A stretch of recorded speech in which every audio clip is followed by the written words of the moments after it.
7 o'clock sharp.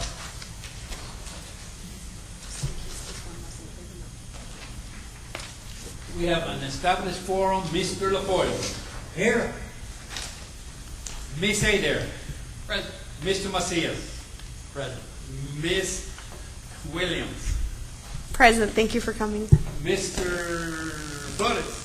President, And Mr. Salio. President, thank you for coming. And I'm Mr. Salinas. I'm the board president. Dr. Mackey. Good evening.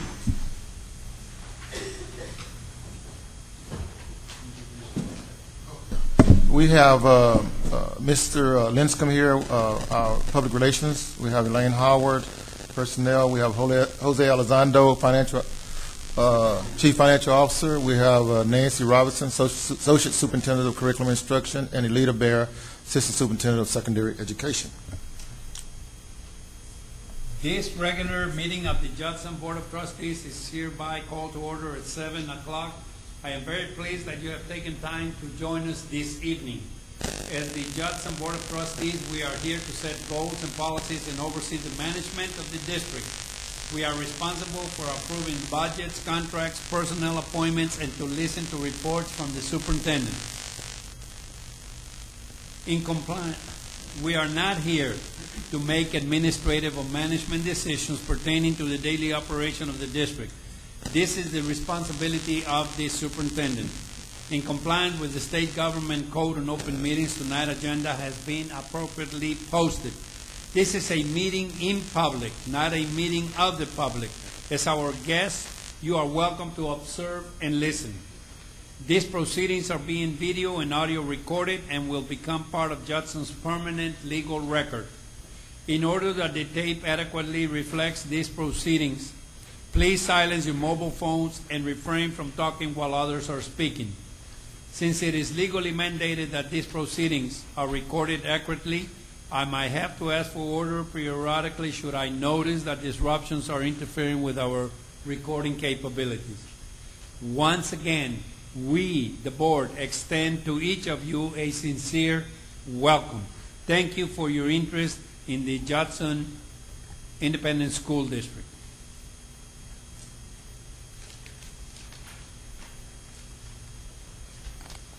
At this time, we're going to have invocation by Dr. Mackey, followed by the Pledge of Allegiance. Would you please stand?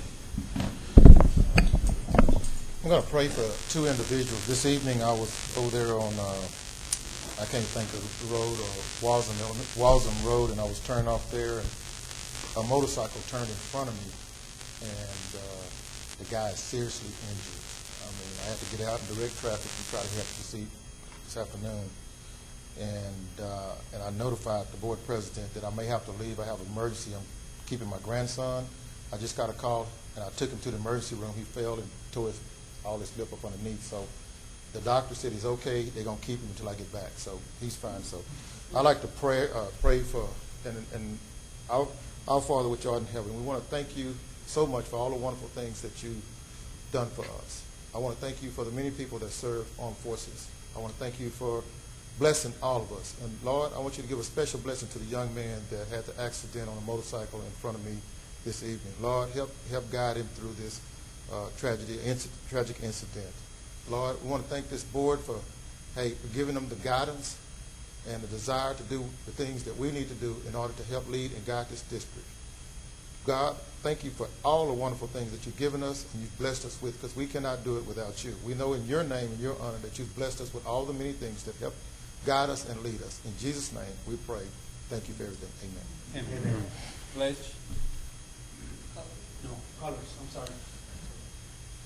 Color guard, attention. Carry, color. Forward, march.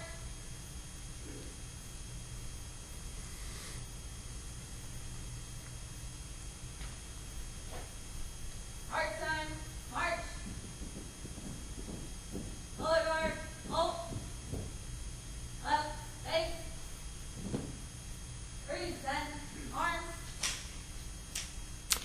I'd like to introduce to you our pledge readers and leaders for tonight. We have a couple of pledge leaders this evening, kind of doing a little something different, one for our U.S. flag and one for our Texas flag.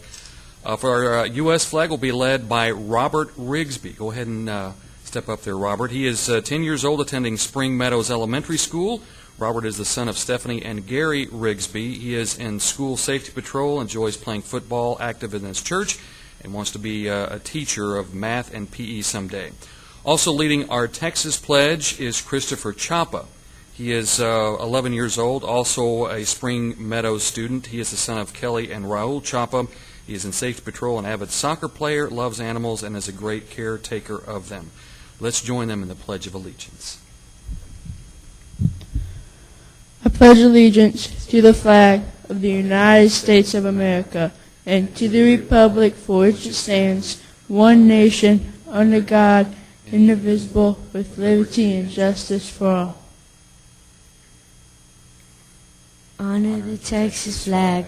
I pledge allegiance to the Texas, one state under God, one indivisible. Order, arm. Ready, face.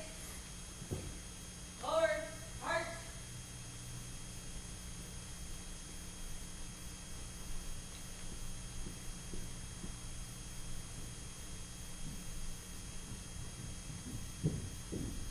Color guard, halt. Ready, step. Ready, hold.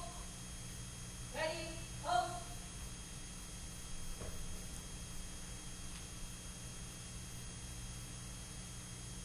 Ready, step. Ready, face. Freeze, step, arm. Order, arm. Ready, face. Forward, march.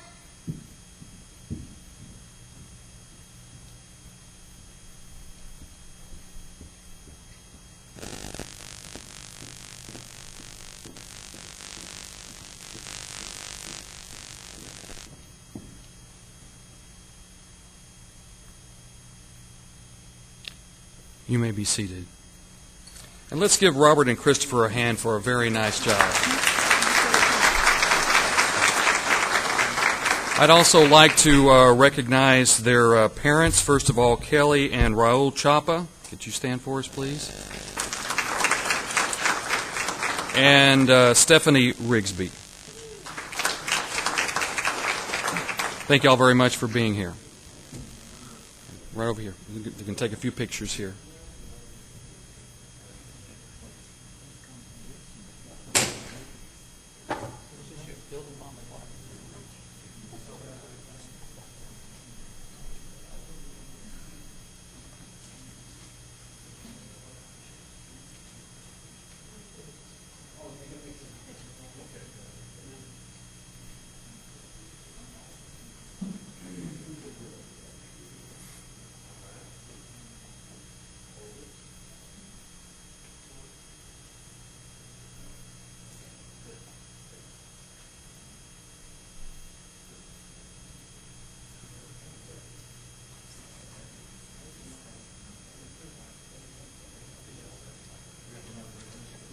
Well, we've got the color guard. We're going to recognize them, and then we've got two. Okay. Also, like to recognize the color guard for tonight, coming from Wagner High School Junior ROTC, Cadet Captain Gracia Martinez, Cadet Staff Sergeant Rebecca Recondo, Cadet Sergeant First Class Zuluma Martinez, and Cadet First Sergeant Jeremy Cortez. Thank you very much.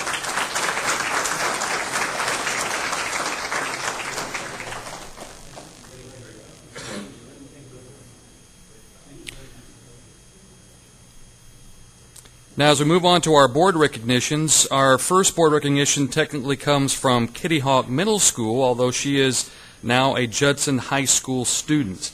Near the end of last year, this student took gold at the state FCCLA contest with her applied technology entry, which earned her the right to compete at the national level this past summer in Nashville, Tennessee. There she took the silver medal. This is a national contest in the Junior Applied Technology category. Please welcome and congratulate Audrey Villado.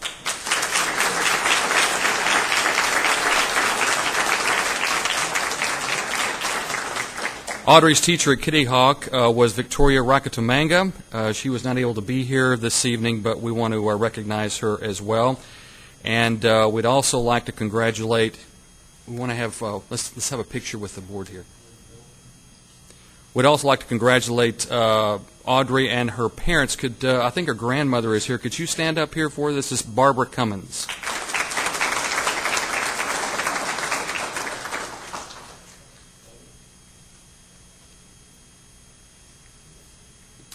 One more. And our next recognition comes from the Judson ISD Technology Department. This department keeps, of course, the district going in the digital world, but their work is being now recognized nationally as it relates to education. The Center for Digital Education awards its Digital Education Achievement Award to institutions that reach a significant level of excellence in integrating digital technology in the field of education. This winning project won for the K through 12 district education application was the Judson ISD Connect mobile app that works on iOS, Android, and Kindle platforms and provides a menu of information including grades, the calendar, sporting events, news and information, and even a report it button where they can anonymously report fraud, abuse, or bullying incidents. This is a tool created by the Judson ISD Technology Services Department headed by Chief Technology Officer Steve Young.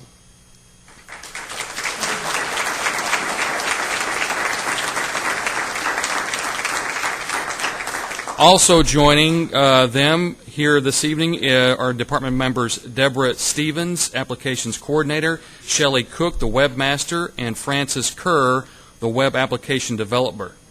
Y'all could come forward.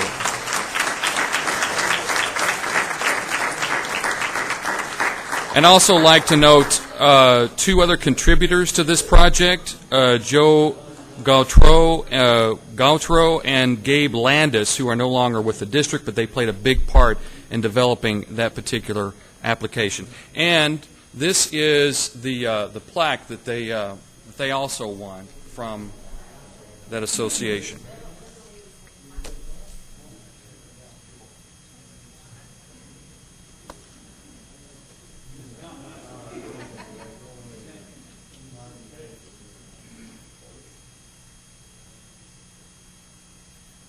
All right.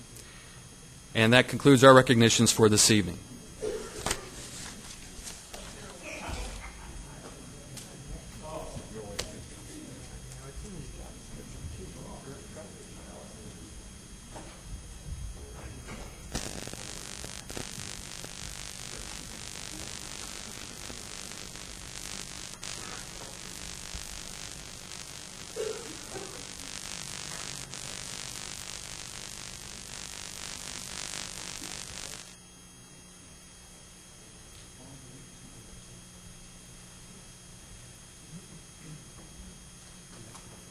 Do we have any elected officials that need to be recognized? Okay, thank you. Now we have acknowledgement of visitors, and we have two that have signed up. This time is provided for citizens to address the board on issues or concerns. A person may speak one time for a period of 3 minutes. Presentations shall be informative only. No board action will be taken. A complaint or charge against an officer or employee of the district is not allowed in open session. Complaints and concerns for which other resolution channels are provided shall be directed through those channels. The presiding officer shall determine whether a person who wishes to address the board has attempted to solve a matter administratively. If not, the person shall be directed to the appropriate policy to seek resolution before bringing the matter to the board at a subsequent meeting. Citizens wishing to receive a response from concerns presented to the board must provide written documentation. The board shall not deliberate or decide regarding any subject that is not included on the agenda posted with notice of the meeting.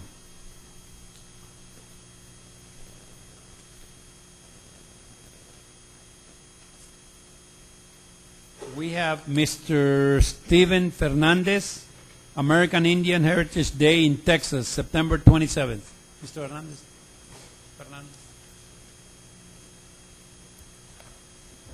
Before I begin, I'd just like to let everyone know I'm not dressed up for Talk Like a Pirate Day, just for your information. Well, I'm speaking with you today as a man of two worlds, one of Hispanic descendancy and one of Native American descendancy. I know that as one of the original Texas land grantee descendants, that the Hispanic community has been very influential in the development of South Texas and Texas in general. But we also need to recognize the American Indian community as well. September 27th has been designated as the American Indian Heritage Day in Texas, and this day has been pretty much dedicated to education. September 27th has been designated as that day, and we've been a silent minority here actually, here in Texas, not just in Texas, but in San Antonio and Judson as well. HB 174 was passed on May 10th, 2013, and now is state law. Well, what we're hoping that Judson does is has appropriate celebrations for this day, and we hope that the district does not fall short on this, because this is a historic opportunity not only for Judson but for the entire community. So not only is the Title VII program watching this closely, but I guarantee the Native American community will be watching as well. So again, I hope that we do not fall short. This is a golden opportunity for us to show that we do care about the Native community. Thank y'all. Thank you very much, Mr. Fernandez.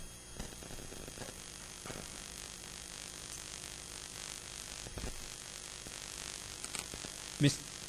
Sable Law, Sable Law Budget Funding Restoration.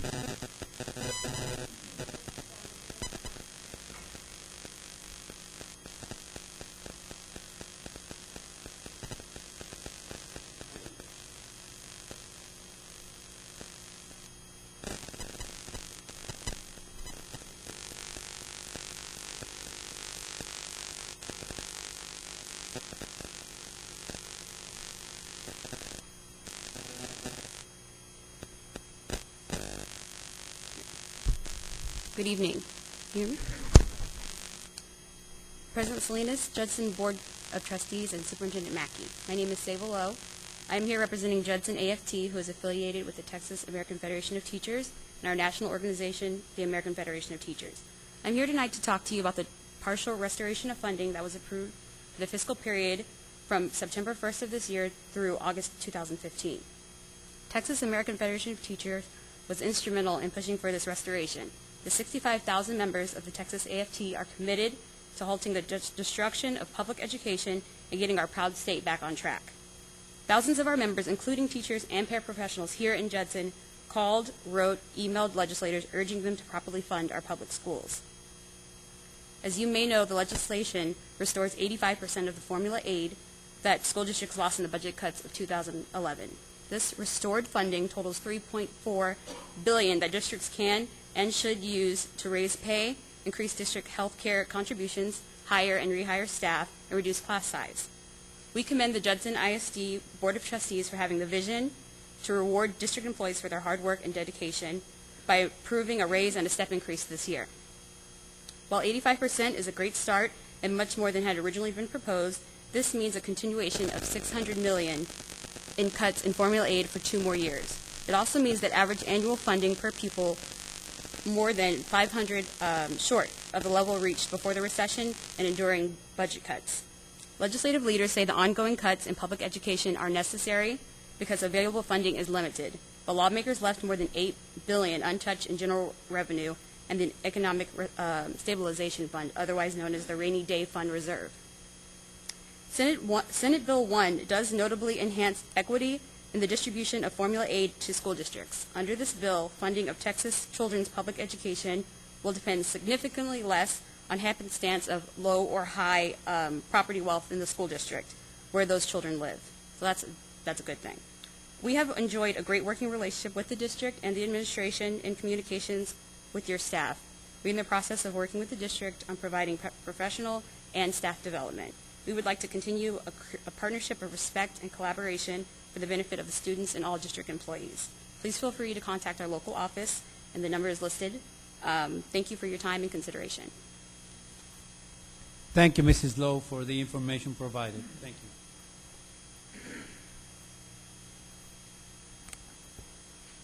We now have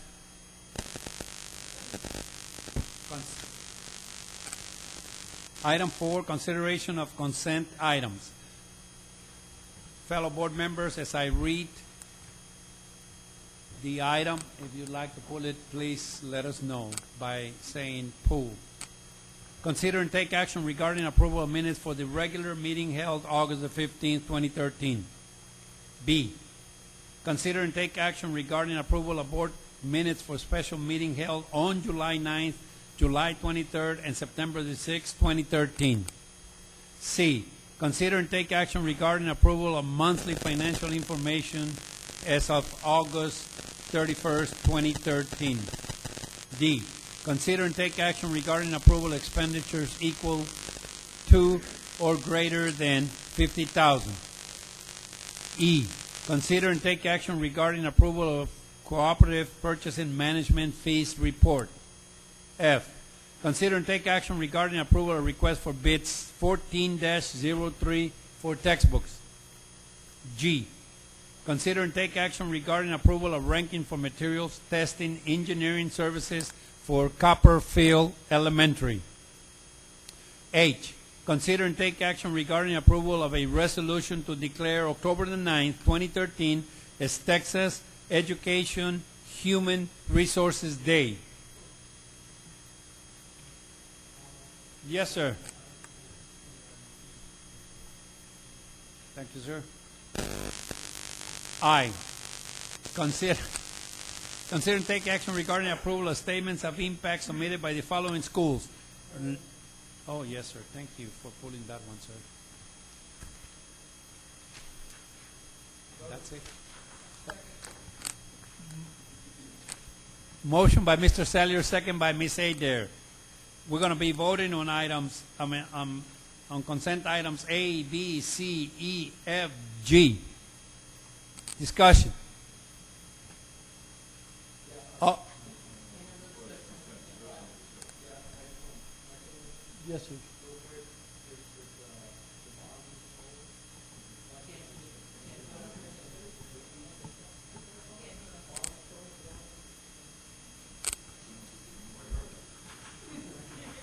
All those in favor of the consent items signify by saying aye. Aye. All those opposed likewise. Motion carries. Item D, consider and take action regarding approval of expenditures equal to or greater than $50,000. Motion. We have a motion by Mr. Salyer, second by Mr. Flores. Discussion. Mr. Macias. Thank you, Page Mr. 47. Thank you, Mr. Salinas. I just had a little bit more background on this Imagination Station. It's under curriculum. If I can just get a little background on it. Ms. Robinson, Imagination Station.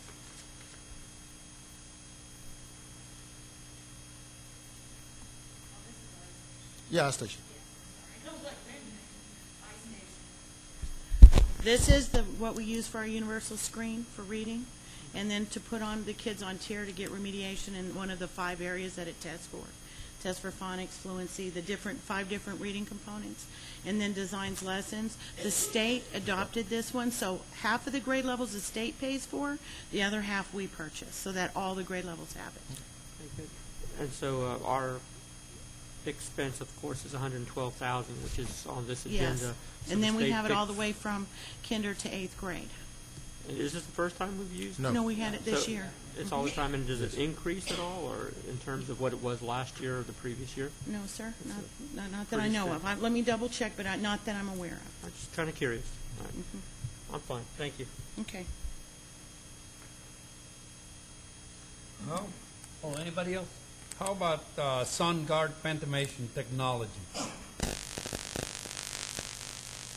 Mr. Elizondo. Yes, sir. Our current finance and student system is provided by this vendor, and this is the annual maintenance that we pay for all those products. Oh, I just wanted. Yes, sir.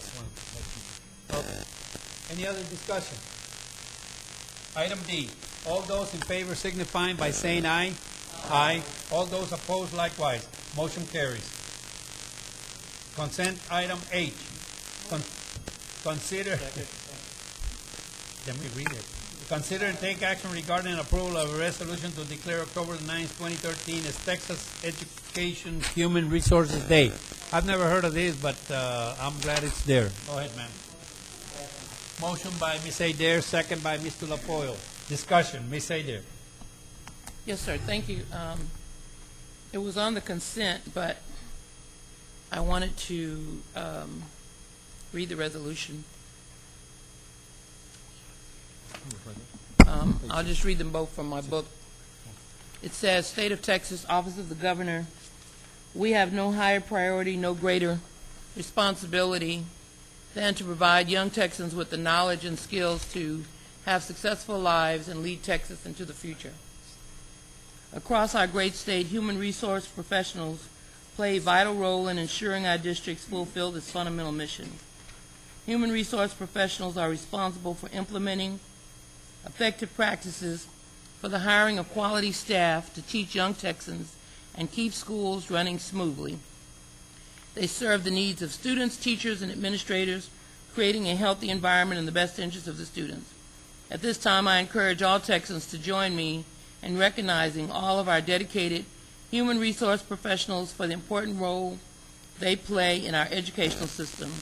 Therefore, I, Rick Perry, Governor of Texas, do hereby proclaim October the 9th, 2013 to be Texas Education Human Resources Day, and it was signed on the 29th day of August 2013. And the resolution from the Judson School Board says, whereas the Human Resources Division is instrumental in recruiting, selecting, resourcing, and retaining quality staff in support of providing an excellent education for all students, and whereas human resources plays a key role in fostering satisfaction and loyalty among employees by allowing for professional growth and development and keeping employees informed about policies, working conditions, compensation, and benefits, and whereas human resources monitors and manages current and future workforce trends, organizational culture, legal and legislative trends, and ethical and social responsibility. And whereas human resources is an important part of district leadership and is vital to the overall productivity and efficiency of the district's workforce, and whereas human resources is a valued and respected department that sustains the district's most important asset, its people. Therefore, the Board of Trustees of the Judson Independent School District does hereby resolve that October the 9th, 2013 will be observed as Texas Education Human Resources Day throughout the district. The board also encourages students, staff, and parents to express their appreciation to our human resources team members for their dedication and commitment to Judson ISD employees and students. And I just want to say, on a personal note, I'm happy that we have this resolution, and Ms. Howard, for you and your staff, you know, I feel human resources is very important, and just as much as I find things to question, I also want to commend you for the work that you've done and for, as we start our school year with a full staff, math and science, difficult things, but your staff worked hard over the summer to find and recruit quality employees for our district, and I want to say thank you. Any further discussion? Okay, all those in favor of agenda item H signifying by saying aye. Aye. All those opposed likewise. Motion carries. Aye. Consider and take action regarding approval of statements of impact submitted by the following schools: Learning Schools of Texas, Montessori for All, Inc. That's on page 61 for the board. Motion? Motion by Ms. Adair, second by Ms. Oh, I'm sorry. Motion by Ms. Williams, second by Ms. Adair. Okay. Oh, Mr. LaFleur? Okay, thank you very much. Discussion. Mr. Salyer. Yes. Go to page 64. Yes, sir. Learning Schools of Texas, their impact statement. is about as empty as you can get. CEO of sponsoring entity, William Hart, CEO, not yet selected. I have no idea what that did. And down in the check marks, first year, second year, third year enrollment, there's, they're I don't know, the 6th, 7th, 8th, 9th, and 10th grade is what they're doing, and up like that. Doesn't tell you a lot, but again, you've heard this speech before. If you go to page 66, Montessori, actually San Antonio campus, they're going to put one in Judson. Don't have a lot of problem with Montessori, but again, charters are public schools and they take money away from Judson, so I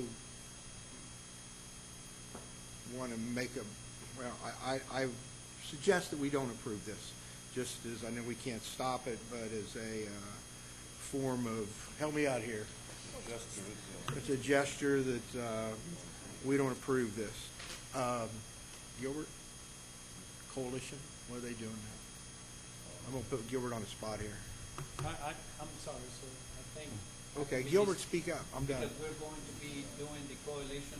Do you want him to No, say it? okay, whatever. Okay, we'll be done. I'm done. Because we're voting I'm on done. the coalition. Yeah, But I'm Dr. done. Mackey can say something. I'm done. Okay. Go ahead. No? No, I'm I'm sorry. done. You say that? Yes, sir. I wanted to ask Dr. Mackey, has this document went before the site-based decision-making? Are we going to do that? Can we pull it until we do that? Because I think that's a requirement. I'm just requesting that, yeah, we did, because I always ask every meeting. And I know we're just starting the school year, and I don't know whether they had a chance to meet yet. So.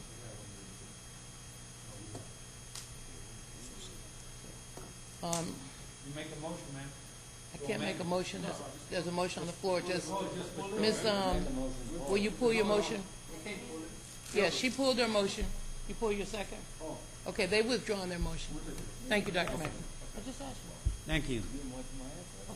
Page, Richard said he won't pull his second, but you don't have a motion. You don't have a second if you don't have a motion. Right.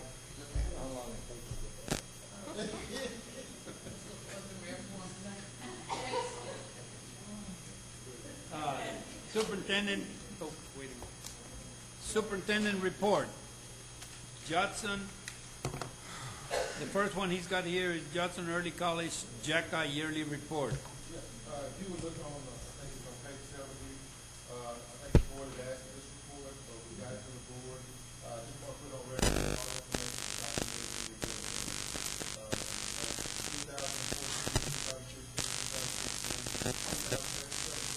2016, 2017 enrollment, 2014, 107, 2015, 124, 16, 125, 17, 129, total 485 kids. You look at the ethnicity, boys and girls broken down, ethnic breakdown. You can see that, economically disadvantaged, it's broken down. And all the middle schools and colleges, we have that data right there. I had asked Dr. Mackey for this information to share with the board. Couple of questions. If you look at the class of 2017, I believe that's the freshman class this year. If you notice the numbers by middle school, there seems to be one middle school that normally has the most students. When I started on the board, I believe in 2009, when they were talking about this, the idea was to make sure and try and have equal amount of students, I believe, according to the middle school population. So, of course, that particular middle school has more students. Yes, they should have maybe a couple of more students. But I think when you look at the numbers, 54 for one middle school versus 11 for the other one, 17, 21, 14, 12. I have a concern about that. And I hope that in the near future, we look at that more carefully to make sure that we're giving every student an opportunity to go to the JECA school. I understand. It's very hard to bring in students when you tell them, oh, by the way, there's no band, no volleyball, no basketball, no football. And that hurts. But, you know, if you want to go to JECA, then you have to dedicate yourself, because when you get out of there, and I'm proud to say this year was the first class that graduated in 2013, May 2013. I mean, those kids graduated, not only with a high school, they graduated with an associate's degree. So they need to understand that. And the other one is, I noticed non-Judson ISD students. And Dr. Mackey, can you explain what is the non-Judson ISD student? 45 students? What are we talking about, sir? 45 in the council, 45 Yes. Oh, okay. Yes, I'll go ahead and explain that. Those are for students that are coming to us from private schools or from charter schools. This year we had about 18 students apply, and we only took 12. But they live in our district, Oh, and so we do have to take them. Yes, sir. they live in our district. They live in our district, They apply for. and they've been They're in our attending. district. I have no problem with that. I just. No, they live in our wanted to know district, what's and- going on, right. because at one time they, oh no, nobody from the outside of the district. No. But actually, they're not outside of the district. They belong to our district. That's correct. Okay. The other one that, and I normally don't get complaints, but from the parents, but I did get a question. Supposedly, these two parents want their kids to go to JECA. They just started 6th grade, but supposedly they were told by the counselors, if that is the case, we recommend that in the next 3 years you take a lot of advanced classes in the middle school.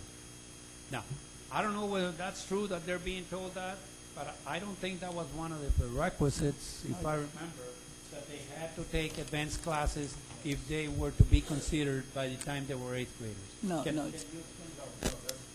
That's not true, Mr. Salinas. They don't have to. The program in the MOU says, number one, the majority of the students come from Kirby Middle School. The other criteria is that, No, not Kirby. yes. The it's initial Kirby. grant, yes. The initial grant, yes. had- Oh, the initial grant. The initial grant the had- Numbers don't show that. No, No, it but doesn't the show initial that, grant. but that's the MOU. Memo of understanding. Yes. Go ahead, sir. The second thing is that the ethnicity should replicate the district. That's the second thing, and so that's the two criteria. And the other criteria is that there should be individual students of first-time college course. So if you're like a teacher's kid, superintendent's kid, they're not the ones that qualify for that. It's for at-risk kids and none. You have to have a non-college goer in your family. So that's the three major criteria of electing students for this program. I've looked at the numbers and things like this, and Mr. Salinas, and this is something that we're going to be working on this next spring when we implement this program again. That there's got to be strictly guidelines, should be strictly followed. Yes, sir. We do have a matrix. We do have a matrix that we follow, because we also look at their grades, we look at attendance, we look at discipline. And to me, that's very important. Yeah. Yes, you have to look at that. And discipline, man. Discipline and attendance and grades, if I remember correctly. Yes, I don't have a problem with that. You know that. Okay, okay, Ms. Williams. Thank you, Dr. Thank you. Actually, Mr. Flores, you actually covered most of everything, so I know Mr. Flores and Mr. LaFleur behind, but I actually just going to ask if we could get a copy of that matrix or the guidelines, what the written guidelines are, or where that is, that we can ask. Actually, we do give it to every parent that applies. Okay. We let them know it's a blank copy, and we say, this is what we look at. Okay. So Yeah. that everyone's aware. Well, if we could get a copy, just for, if we could get that, and also Mr. Salinas touched on too, the suggested, I get that question a lot too, that they're interested in their child attending and how to prepare, what kind of information we're putting out. So you don't have to give it all to me, but I'm just curious if you could get that information, what we put out to families that are interested, and the matrix of the selection and the selection process. We're starting our recruiting in October. Okay. And we let them know exactly what the type of student we're looking for. Okay. Okay, that'd be great. Thank you. Ms. Adair. Thank you. I agree with what pretty much what you said, Mr. Salinas. I would just ask the administration in the future years to maybe work a little bit more at a little bit better balance, but also we need some more young men in the program. We have doubled the women. Those are the football players, ma'am.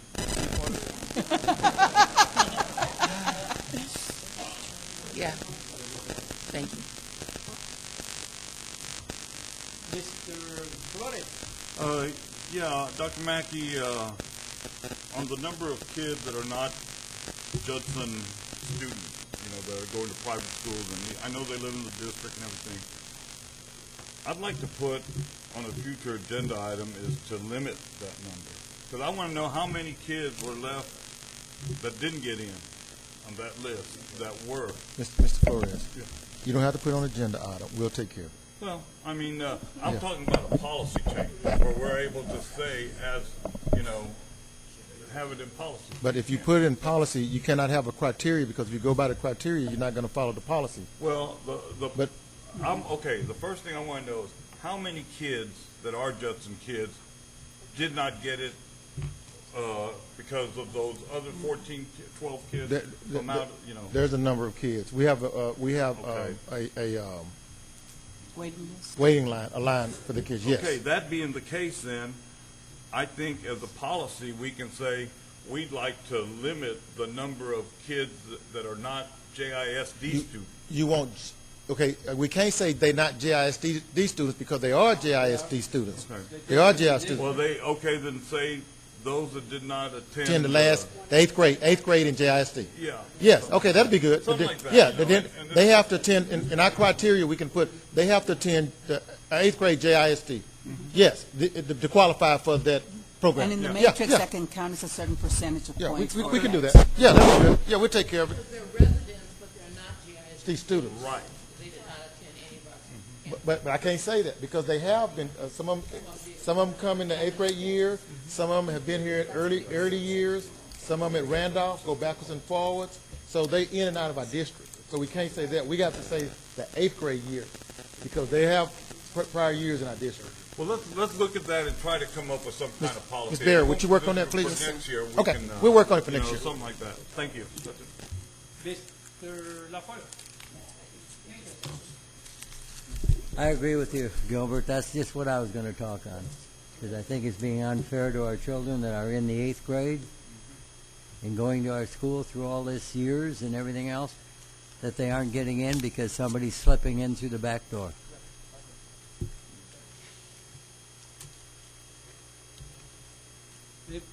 Mr. Macias. Thank you, Mr. Salinas. What is, the timeline for increasing the capacity for JECA? Can we talk?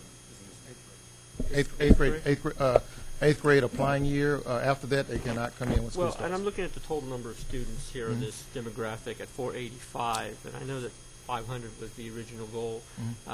Is there an intent to increase that enrollment? Yes. And what does that look like? Okay. Well, if you look at 2014 is 107, 15 is 124, 16 is 125. If you look at 2017, it's 129. We're trying to bring the freshman class up each year. I'm trying to get them to get 10 more kids each year, so that will pick it up every year until we get to the 500. So we're not going to increase it beyond 500 then for the future at least? No. Okay. No, because we got an agreement with ACCD, and they don't accept them over 500 anyway. Okay. So 129 would be then, I guess, a cap for each incoming freshman? No, I want it to go more. I'm trying to convince them to go to 135. I see. Yeah, I'm working with them. Yeah. You just keep working with them on that. Okay. Okay. Thank you. Mr. Salio. Yeah, I know what you're trying to do with this eighth grade thing, and I absolutely agree with it, but I think we're on a slippery slope. Let's just make sure we run this by legal before we put that in there. Yeah, we will. I mean, that's just, okay, that's it. Yeah, and Mr. Sellier, I agree with you, sir, on that part. I don't know whether we can say you have to be an eighth grader. Maybe, and again, maybe legal can help, I don't know, and when Ms. Vera and Dr. Mackey gather all the information. Maybe those students could be placed on the waiting list. until we take Yeah. care of our eighth graders in the district. They're still in our district, but maybe come up with something. Okay, ma- Because I don't want to say eighth, if you're not in the eighth grade in our district, you're out. I don't think I We- would ever support something like that. We support the criteria. We set the criteria. Yeah. It doesn't matter what anybody else think. The district set the criteria who comes to the district. Yeah. So I have to sign off on that waiver for them to come in anyway. So Oh, the district sets that. So the selection committee just have to be notified exactly what criteria we want them to follow. Right. And the criteria says Judson ISD students first that attended Judson ISD, then we would take care of that. Yeah. Yes. And what I'm asking is that, you know, if we limit the number of kids, you know, I mean, Yes. let's say, you know, we're at 12 now, you know. Mhm. Let's say we limit it to 8 or something. I mean, they need, they can, if they have that opportunity, if you can see if the criteria, you know, going We'll take that care of it. way, something like that. you We'll know. take care of it. All We right. got it. All right, I'm holding. Yeah, I got Okay. it. We got it. Especially when I got the pen to say no, I got it. Okay, B, allocation updates. Dr. Mackey. Ms. Howard. Sir, we just wanted to be able to communicate to the school board that we have had, Mike? it's on. Oh, okay. To Thank you. communicate to the school board that there have been some allocation adjustments with regard to student enrollment at the campuses reflected. Converse Elementary has a reduction of 1 kinder teacher. Crestview Elementary has added a 3rd grade monolingual and also a 1st grade dual language. Spring Meadows has added a kinder and a 4th grade monolingual. Hartman Elementary School has added a 5th grade monolingual and a kinder dual language. They are also capping the incoming 3rd grade monolingual. Masters Elementary has added 1 kinder position and capped incoming 2nd grade. Olympia has added 1 4th grade and 1 kinder. And Woodlake Hills Middle School has added 1 6th grade science. Thank you. Anything else, Dr.? I have a question. The 1 to 22 in the elementaries, how are we doing on those? Extremely well, sir. Extremely. Extremely well. 3rd, 4th, and 5th grade.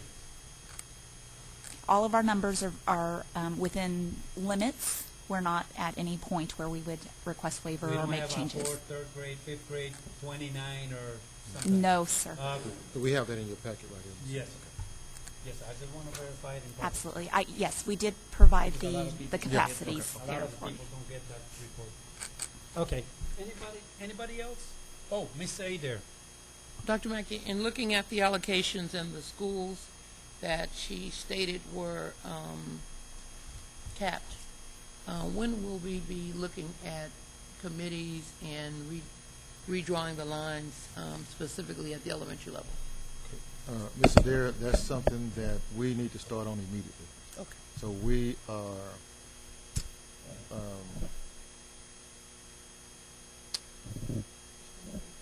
yes. So I tell you what we'll do, by the next board meeting, we will talk about and put it on their next board meeting about the things that we're doing. And no, we're not going to be finished anything, No, but we're just right, going to be setting the stage of what we need to do and balancing out the schools, adding a new school, and the boundaries and all of that stuff. So the parents can start preparing. Yes, we'll start that. We'll start that at the October board meeting. Mr. Also, Miss Adair, I'm sorry that when I sat down with Dr. Mackey, he expressly told me, he said, oh yes, this week of October the 1st, and we're going to start working on that, and then, like he said, for the next board meeting, he'll bring us some information. How are we moving? How are the lines going to be, or something like that? Yes, but he was on top of that. Thank you. Mr. Flores. Thank you. Dr. Mackey, when we start talking about boundaries and everything, I really wish that we could set the boundaries as if we were fully built out. And that way people will know when we're getting to a certain point that, yeah, right now they're going to Converse Elementary, but there will, when we reach so much growth here, there's going to be another elementary. And that way you're able to, at least project to people, because, 5 years, and God, I hope I won't be on the board, but, that board that comes through, every time there's a boundary change, there's a big headache. And that way we'd be able to say, hey, we've told you that this is where we want it. Look at it that way. if Okay, possible. we've already sent the information off to our demographer, and they're giving us some scenarios and things like that. So what I'm going to do is try to give you all some preliminary scenarios.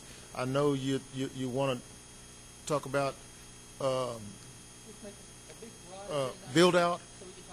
Yeah, that's what I want to do. No. I want to do the whole thing. I want to do the whole thing, and so we can look at the numbers. And I just want to let y'all know we're working on, and you're exactly right. We're committed to doing that, Mr. Flores. Once they have that, would the board be okay if we would call a special meeting just for the boundary situation, so we can just concentrate on that? Would that be okay? Once he's got all the information. Okay. Okay. Yeah. No problem. No problem. Okay. Item C has been pulled. D, update on board advisory committees. Ms. Williams. I can go ahead and update just real quickly on long range and curriculum, because Yes, we ma'am. did combine them, and I don't see our chair. Oh, no, he is here. He's hiding in the back. Did you want to say something, or did you want me to announce when we're meeting and what we're doing? Do you want me to keep going? Okay, our chair is sitting back there, Mr. Sunny, but we've decided to go ahead and meet on the first Wednesday of every month, and Gilbert and I will be helping as liaisons for long range and curriculum. This next meeting, October the 2nd at 6 p.m., will be in the old boardroom, and what we were talking about was going over basically our goals, our mission for it to kind of get us in the right direction. And then after that meeting, tentatively we'll meet 1 month for long range, the next month for curriculum. That way people can kind of plan out, and people like Ms. Robinson, if she'd like to join us for one but not the other, the appropriate people can be there. But of course we are looking for folks for both. So you're always welcome to be at both, but we'll kind of tentatively plan it out like that. So that's the plan for now. Is there anything I'm missing, Sonny? No? Okay. So he says he gives me the thumbs up, so I think we're good. Thank you so much. Mr. Sally. Yes, Finance Construction met, Sonny was there too. Basically what we decided, we're going to pull the 2010 bond and look at things we need in the district, capital improvements, roofing, HVAC, things like that, and go through that list, which really kind of ties into future bonds, and kind of prioritize things are needed. So we're just getting started, but we had 4 folks show up, and all of them are very interested. So did I miss anything, Sonny? I'm pouring on you. We're good? Okay, good. Sonny said yes, so we're just getting started. And I believe they meet on the second Wednesday, right? Second Monday, sir? Oh, okay. And Mr. Sellier is the liaison, and I am the alternate in case he cannot be there, or I will be attending those meetings anyway. I can stop by, and if he needs help or if he cannot make the meeting, I can always be there. Okay, Mr. Macias. Yes, I just have, I guess, a question for Dr. Mackey and for the board. We have a bond committee, I believe, right? And for the advisory for, am I correct in that? Yes. See, and that's what I want to make sure we clarify, because I know that there's a bond committee and then there's an oversight committee. The oversight has nothing to do with the district. They're the outside force. So it's an outside, yes. but then again, then we should have an advisory committee then that's bond related then. Apparently that's what our stature, our policies have, right? I mean, don't we have one? Yes? Dr. Mackey? We don't, I think, and that's where there's been some confusion in terms of where I should plug myself in, since we do have a liaison for that type of a committee. If it plugs into the existing oversight committee, or if it plugs in and we create our own bond committee as per our committee structure. And so if we, I mean, I want to make sure that we're clear that they're then 2 distinct entities, not just one. That's your understanding, Dr. Mackey, as well? What happened is we had a bond committee that was outside of the district, and they were the ones that pushed the bond, raised the money, and pushed the bond. Now, because their commitment to the district and their constituents and the people out there in the community, they're the oversight committee, and what we do, we meet the third Wednesday of each month, and we give them a number. They ask for a number of how much we spend, what we're spending, where we at on the projects, and they just want to be kept aboard and they'll tell us, hey, we didn't see it on the internet, or we want it on the internet, and we provide that so they can see it and let people know in the community exactly where we're at. Well, and I appreciate that endeavor. Obviously, that's something we want to see, but it almost seems like we potentially could be duplicating. We're looking for involvement from our community. We have an existing structure within our framework on the board. It would make sense to have that oversight committee then plug into the bond committee or board advisory committee that we have here in the district. I may request that committee actually just meet then with us, or if they want to have 2 meetings, they can have 2, but it just makes sense. I mean, does it sound like it makes sense, guys? I don't have a problem. You know, Steve? Because we told the community that we would be taking care of it. Because other than that, if they don't agree, I'm going to push for them to have this oversight, or bond committee, if you will, that reports to the board moving forward. So we will have maybe 2 different tracks here. And it looks like we have already an active audience that's already willing to do this work. So, Dr. Mackey, if you can put me in touch with the chairperson of that oversight committee, I think communicate with them, correct? Mm-hmm. Yeah, we'll take it from there. Thank you.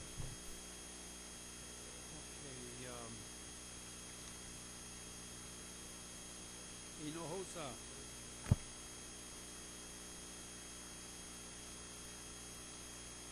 Okay, E, update on board training, conferences, events, and consider future agenda item requests by board members. Okay, let's start. Board training. Anybody attended board training? Mr. LaFoyle. Thank you, sir. Oh, you want me to tell you about it? Oh, okay. Yes, sir. I went to the 83rd Legislative Update and Resources presented by Kat Trasby at Region 20 last night. Very informative. A lot of the stuff in there is, I don't know. They say it's worthwhile. I looked at a lot of it. I didn't believe so. I think they could have done a lot more by giving us more money instead. Thank you. Okay. Jackie just gave you a little pin. It's called Think Positive. It was on TV, and by the way, I did not spend any money out of the district. I bought them myself. It's a think positive, be happy. What happened? The symbol says it all. Clip this magnetic positive pin to your clothing and let it serve as a reminder to you and the world that you choose to think positive thoughts more often. It's proven that we become what we think about, and if you look on the positive side of life, and more often, I believe that your life will be more enjoyable. Wear it proudly. So we will be wearing our pins at the convention also, which we are going starting next Thursday in Dallas. I believe there's 4, Dr. Mackey, Mr. Macias, Miss Willie, oh, I'm sorry, myself, Mr. Salyer, and Mr. Flores. And we will give the audience an update when we come back. Okay, any other training for anybody else? Okay, go ahead, Ms. Williams. I just wanted to remind everyone that this weekend is the community sweep, weather permitted. I've actually asked a couple times this week, and they're not sure if the weather will hold up and allow, but for right now it is still scheduled to be on. So is it 8 o'clock? I don't even have my calendar. Our weather expert said, Oh. bring an umbrella. I know. Well, that's why I was trying to, yes. Well, I did ask too specifically, how will we know if it's still on or not, but the actual decision won't be made given Texas weather until the morning of, because it's too unpredictable. So I hope to see y'all out there. It's the old Converse Elementary School campus, for those that don't know where it is, and it's in the cafeteria. Everyone gathers. Is it 8 o'clock? I don't have my... I believe so. I think it's 8 o'clock. What's that? 8:30. Yes, between 8 and 9 is the welcoming. Okay, just wanted to make sure that was put out there 'cause, I know that they're looking for more volunteers, like I said, weather permitting. So thank you. Okay, I made the last one then, but I will not be able to make this one. The regular board meeting for October has been moved to Wednesday, October the 16th. It was scheduled for Thursday, October 17th, because on October 17th, on Thursday, college and career night at is that for both high schools or Judson High School? Whole nation. For the entire district? Oh, okay, good. And that was the only day that Oh, okay, very good. And thank you for telling us ahead of time, and that way we moved, the board meeting has been moved. So put that on your calendar, please, October 16th, October 17th. Now, the other date that we need to talk about is Saturday. We had a board in-service, probably one of the best in-service we've had a long, long time, working as a team. Ms. Williams had an assignment, so therefore she was not able to be there, but I hope, did she get her packet? On Saturday? Oh, okay, you'll read it. We had said that we wanted to do our team, what is it, ma'am? Team building. Yeah, the team building, because we are required by law to have a team building, and it's up to the president whether I want 1 hour, 2 hours, 3 hours. And I think ours is going to be 2 hours. It was set for Saturday, November the 9th. The problem is that's a holiday weekend because Monday is a holiday for the district and it's Veterans Day. So I'd like for you to look at your calendar for October and see maybe one evening maybe. Yes, sir. I'm sorry. It was November. On Saturday, November the 9th? I know. I'm just being... Gilbert? October. Is that a problem for you? Okay, Mr. November the 9th. That's a weekend of... Okay, you're okay? Mr. LaFoyle, you're okay? Miss Ada? Yeah. Well, because we forgot about the holiday, ma'am. It's okay for me. I'm not traveling anywhere. Mr. Macias, Dr. Mackey, I'm sorry, so we take you out of your holiday weekend. And I'm sorry, Miss Perez, but we'll take care of you later, okay? Okay, so let's put it for November the 9th, Miss Perez, and notify the law firm, Mr. Resendez. So maybe he needs to change his schedule to make sure that he's going to make it. Okay, very good. Any other thing as far as conferences or anything? And if you have an agenda item, make sure and let me know, or Dr. Mackey, and we'll make sure and tell Jackie. Yes, ma'am. I'd like to remind the board we were invited to Coronado Village for their Family Literacy Night on Thursday, October the 3rd. We got invitations in our packets. And then on September the 25th, we have the Alamo College's partnership dinner. Do we have any details on that? That's why I'm asking. It's on the calendar. Is that who it's for? Oh, we should have been done. Did you?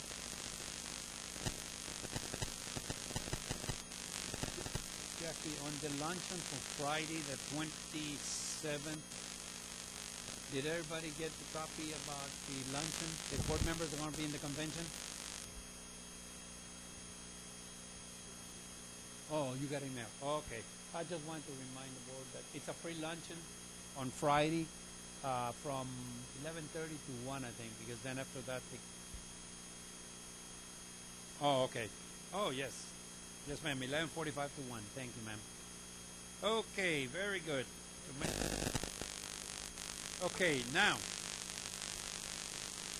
discussion, consideration of action items. A, consider and take possible action regarding approval of interlocal agreement with Bexar County and a budget amendment of $150,000 for sidewalks on Benz Engleman Road. Mr. President, Motion Mr. President, I would like to make a motion to consider and take action regarding approval of an interlocal agreement with Bexar County and a budget amendment of $150,000 for sidewalks on Benz Engelman and to amend the budget accordingly. Yeah, she had to amend the budget. Okay. Can I- I'm sorry, who made the motion? Mr. Gilbert? No, Mr. Adair. Ms. Adair, oh, okay, and Mr. Lafoyo, second. Can I explain? Okay, discussion, Dr. Mackey. Okay, Mr. President, members of the board, this is something that we've been working on for the last couple of years for transportation for the Metzger students down on Benz Engelman. We have a number of students that are walking out there in the grass on Benz Engelman and coming behind through a pipeline on Benz Engelman. The principal and I went out there and looked at all of that today and trying to figure out a way, because not only transporting students before school and after school, we have tutorial after school and we have co-curriculum activities after school. So we're trying to provide a safe environment for kids, sidewalk for kids can walk down there. I left a map on there. If you know, throughout in the last few years, we've done this. We've done it twice. We did one over there on Schaefer Road at Schaefer Road, Judson Road over there at by Judson Middle School. We did one there, and we did an interlocal agreement with over at Crestview with the city of Live Oak. So we've done two so far. One with Live Oak, the other one with Converse. And Mr. Salinas, Mr. Kirsten, and myself, we visited with Tommy Atkinson, and he took this in front of the county commissioner, and they're putting up $500,000 because there's a bridge they have to build, and they only asking us to put up $150,000. The city of San Antonio also. Yeah. They're working together to put this in, and the sidewalk will go down Benz Engelman to Wood Lake Parkway. And it's 7/10 of a mile from the exit entrance to Metzger all the way down to Wood Lake Parkway. It's 7/10 of a mile. And then if you look at the B section, that's the 2 miles from Metzger Middle School. If you look at this, however, if you go and look at Bull Creek and River Brook, you will see there's a pipeline that runs right there between the two, that the kids are coming through the back right there so they could cut through. Eventually, what I'm going to ask the board to do is a sidewalk to run through because it's real muddy and kids have a trail that they're coming through there. So we can look at maybe 2 avenues, not doing anything with anyone else, but put that trail right there. But what we're concentrating on tonight is from the driveway of Metzger to Wood Lake Parkway. And we're asking the board to consider or take action for this interlocal agreement with the city of San Antonio and Bexar County in putting this sidewalk there 7/10 of a mile. Mr. Macias. Thank you, Mr. Salinas. I guess I have a little concern with this particular agenda item.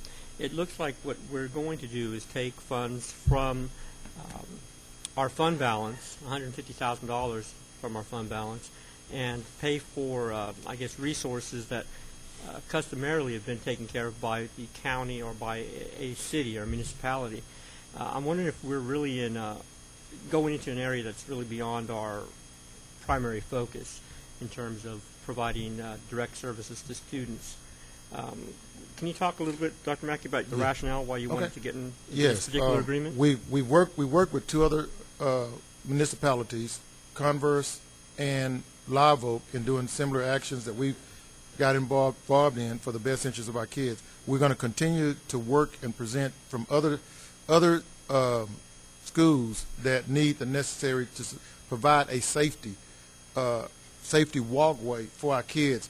And the second thing that I'm looking at is it's about, with that transportation of the bus, it costs us between $33,457 and $45,000 for that transportation yearly of that. So it's and you're exactly right. It's something that the county or city should have been doing done from the very beginning. When the developers come in and creating this, you're exactly right. I know that's something that Converse is doing now. In the past, they haven't. I've asked Commissioner Atkinson to before they approve the construction and housing over there that they make sure that they produce sidewalks and things of that sort. Now we have done the same thing this year on the east side of Metzger. We created a sidewalk. Is that correct, Ms. Ross? What's the name of that subdivision? Mustang. We did a sidewalk for them. The district did this past year, and we saved bus route there. So we're doing it for the other side, and it's saving $35,000 to $45,000 a year, and it's providing a safety route for kids for after school programs and things of that sort to walk on a sidewalk, and having some guards in certain areas there to protect our kids. So this is something that we're recommending, and we saw a benefit for that community and the school over there, and saving 5 bus routes over there, and that's a benefit to the district for doing that. Well, I appreciate you looking into these areas that will benefit our students. I'm just curious as to why we didn't just lobby the county. I assume this is under the county's jurisdiction? Yes. That we just didn't lobby them to provide this service. And the city. And the city, what city is it? San Antonio. Is it San Antonio? So San Antonio, I mean, they have a large tax base as well as the county. Just lobby that this service would be needed. We did. Mr. Salinas, and Mr. Kirshner, we did. They didn't agree? They're going to pay the $500,000, and we pay the $150,000. So $150,000, they pay $500,000. The other thing is currently you mentioned safety. So the other issue is that our kids they're being currently bused. Is that correct? Transported by bus? Yes, some kids, but they have bus transportation. However, kids still walk that pathway. And after school programs, they still walking it. So we just trying to work with them, and there's a need over there. And I guess I'll let my colleagues ask some other questions, but I might have some follow-up. Ms. Williams. Thank you. Actually, Jose did ask a lot of my questions. That's why I knew I should let him go first. My only other question, and I don't need an immediate answer now, but safety is always going to be number one thing on my mind as a board member for our students, our staff. However, there's other areas in our district that students are walking, that there aren't sidewalks, they're walking through grass. There's other areas. So that's my only concern before we're spending money here. Is this our top priority? Is our top need? It is a very big safety concern, absolutely. But there's others in our district, and I agree with Jose. We should be lobbying and pushing and pushing. This isn't something that should have initially been our responsibility, but we will save money in the long run. We're going to have safer environment for our students, so I'm all for that. I'm just concerned where else in our district are we lacking sidewalks and need attention. So if you could help get information, or if you know, but we have numerous areas in the district that we are doing. Okay. But we're starting here because the commissioner is working with us on some of these. So we're going to work with some of the other cities, and they have been trying to, first of all, creating an audience, some type of home builders thing, when they build and get permits, that they got to do sidewalks. So we want to start politicking for that right there for the school district from now on, and then we're going to look at other areas that need. There's a couple of other areas that I see that we're looking at, and it's over there by Converse, going up that hill. We're looking at that area, but we got to get the city of Converse and to work with us on that right there, because that's a safety hazard too. Sure. No, I'm just curious how we can go about it. It's almost like compiling a list. Yeah, of we'll these are our compile a priorities, list. so we We'll can compile a lobby. list and give to the board, Okay, and let them know we're working on it. Thank you. Yes. Mr. Flores. Yeah, thank you. Dr. Mackey, on this report, the one with the yellow, green, and red, it's saying that the yellow part is what we're looking at with the R. No, it's not our no, contribution. Mr. I thought Flores, that too. the red part is the one that the district and the county is going to do. The yellow part, that when we were going through our discussion, if you look on the left side on Benzine, you see a green line. Yeah. That sidewalk is already there. Right. So we're doing the red line, so it just leaves a little area that needs to finish, so the kids can always, when they walk from the left side of the road, they can always stay on the sidewalk. So we're just saying for future, we're going to ask the county to do that, if they could just do that. So we put that there so So it's always on our mind when we do this. Yeah. Yes. And if we could get a break even on, the way we're gonna, getting this done for that 150,000 versus what we're spending on the bus routes and Yeah. such, I have that right here. I have it. Yeah, it's in the. It's in the packet. Yeah. I have. It was on our desk. Mr. Salyer. Yes. I'm for this, but this board has a habit of cave-in. We have several subdivisions in this district that we're busing kids under 2 miles. Right, Dr. Mackey? For safety. My problem is, we do all this, parents raise Cain, and we cave in, and we lose our recoup of money for this. So I'm going to vote for this, but I'm going to tell you, the first time we do cave in here, I'm going to remind everybody of this because it happens all the time. We're talking about we're going to do this for safety and to save money and all this, but when it comes to the board, he said, well, first board member says we need to provide buses. I'm going to remind them of this because we are notorious for boomeranging and caving in. Mr. Macias. And that's a perfect segue, Steve. Thank you. I guess my experiences in terms of us caving in the past have been really because we've not communicated with parents. We didn't do it before. We didn't take a proactive effort to say, look, we're going to do this, and can we get some feedback? I'm hopeful that the county may have done some overture to contact citizens to say, look, we want to do this. This will impact you or your kid going to school in terms of they're going to have to walk now instead of us providing that transportation. I don't think they did that. So we may have some parents that are saying, why are we always excluded from the process? Mr. Macias. Yes, sir. This is done in September for August of 2014. It's way in enough time advance to notify parents, have meetings, and let them know what we're doing. And I understand that. It's Yes. still after the fact, Yeah. though. I mean, still really haven't received any community input on if they feel their child will be safer or not, or what the deal is. My other real concern, though, is more on the numbers. It looks like you've come up with $33,000 annually that we would save, but the buses are already heading to Metzger. I mean, that's pretty much the direction they're going. So when they leave, they're leaving Metzger. I can't see that we're saving because they have to drive right by the neighborhood. Why do they have to drive by the neighborhood? When they leave Metzger, they're going and coming to Metzger. Okay, so is it the bus situation? Yeah. We have a lot. We have tons of buses over there. But how many kids live in this subdivision that this sidewalk is going to help? Okay. I mean, you have a number? I don't have the exact number. Okay, so we it could be 10 kids, got a it could be demographer. 100 kids? We got a demographer, and we can get that number. Because, I mean, you put some numbers together, but, I mean, you should have a number if you put some numbers together, but you don't have a number? We don't have numbers of kids. We have buses. That's the exact buses that are dropping kids off. It's not the number. So it's the how buses. many kids per bus? Okay, there could be. Because if you have bus, number 5, 8.4 miles? I know, you're right. I just think that there's something with these numbers, and I'll say that I don't think we're going to recoup the $150,000 as quickly as what these numbers are projecting. And so it looks like you're saying 30. So in 5 years, we'll recoup the investment that we put in for the sidewalk. That's correct. I don't agree with the numbers.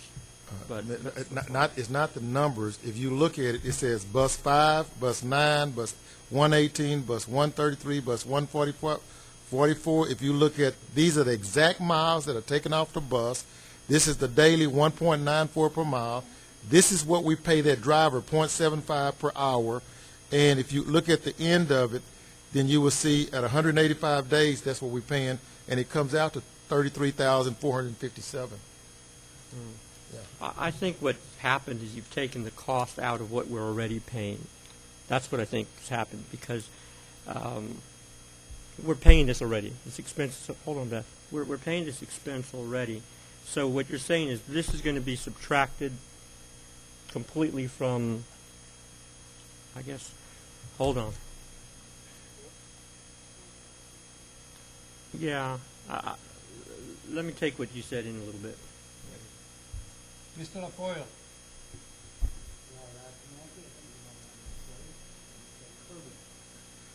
kids that fall into the mud for 8 years or more. We took the bus away from them. We gave them no sidewalk over there. We just said, walk down that road and get to school. This is not fair. This is all, what this is neighborhood. The neighborhood over there is different than the neighborhood over here. So I won't vote for it. Ms. Williams. Steve actually brought something up that made another question pop up for me. When we call routes hazardous routes, it's for lots of different reasons. Has this route officially been declared this is a safe route given the fact there's a sidewalk, Yes. given, Yes. okay, Yes. everything given, so that's the only Yes. thing missing They're to make not this a crossing the non-hazardous highway at all. route? They're just walking 7/10 of a mile down the side. Okay. Yes, that's it. Okay, that's what, because we don't want to declare that Yes. we put in a sidewalk, but that's not the only qualifications for what makes something hazardous, depending on speed and everything else, so, Yes. okay. And then, did that, Jose, are you good with that? Because what's happening, I think what you're imagining is a bus goes into a neighborhood close by and then goes to the next neighborhood picking up more and more children. These are buses that are only going into the immediate neighborhoods and straight back to the school. We have enough kids that these are bus routes being cut completely. It's not that they're just on their way. Some neighborhoods that is the case, but not in this neighborhood. This neighborhood goes in, gets just those children, and returns to school. Let me explain in So this right they're here. cutting it. Sorry about that, Ms. Williams. You have 3 bus routes. You have a bus that pick up elementary kids in that area. They take the elementary kids to Woodlake, Masters, and other areas that are outside the 2-mile area. You have the same buses, the same driver, because if you can see, it's 8.4 miles. The same driver goes, after he finished the elementary, he leaves the elementary, he goes and pick up the middle school kids within that there. But if you look at the map, you have middle school kids that live a house from the school that we have to pick up because we don't have a sidewalk and we can't provide transportation. So they live right next to the school that we have to do this. So what we're doing is cutting out bus 5, 8.4 miles per day, bus 9, 14.2, bus 111, 6.5, bus 133, 12.5, 144, 11.3. That means when they leave the elementary school, they have to go over here, pick up the kids, drop them off, then they have to go and start picking up kids for the high school. So that's no, it's a bus.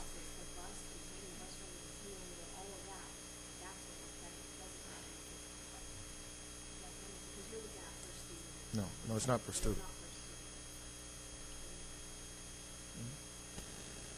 Mr. Macias.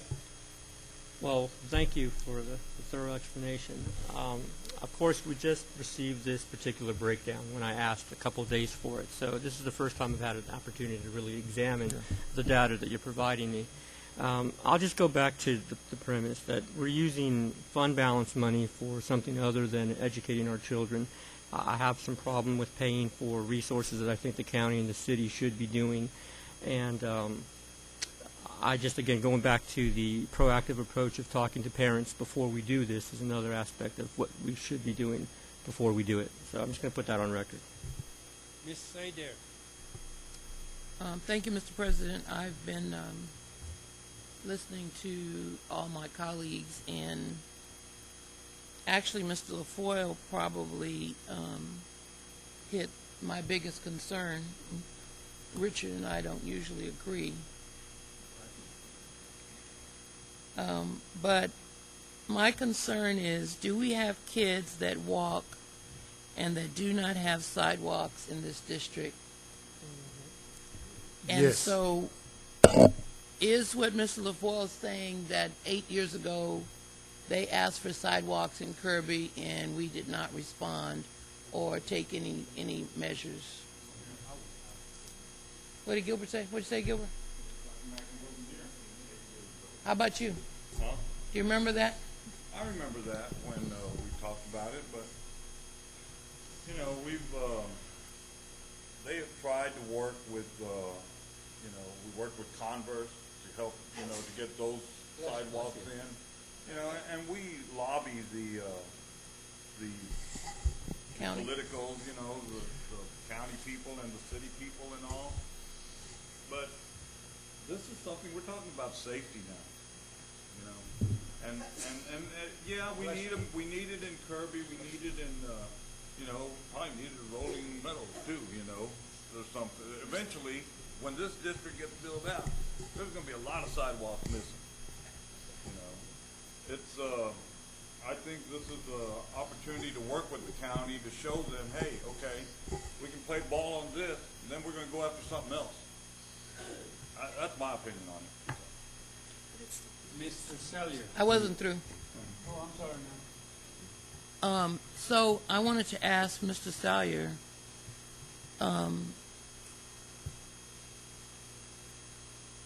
if I'm understanding what you're saying, if we approve this tonight, we vote to put in the sidewalks. The parents come back and say, I don't care if you got a sidewalk or not. Ben Singelman is still too busy. I don't want my kid walking with that traffic. Will the board cave in and put a bus? Is that what you're saying? Exactly right. Because we did it all the time, right down on FM 78. When we say this is a safety measure, have we had any type of safety evaluation on how many roads travel Ben Singelman? What's the speed? Even if we have a sidewalk, is that safe for children to walk? They are already walking it right now. Kids are walking it right now at this time.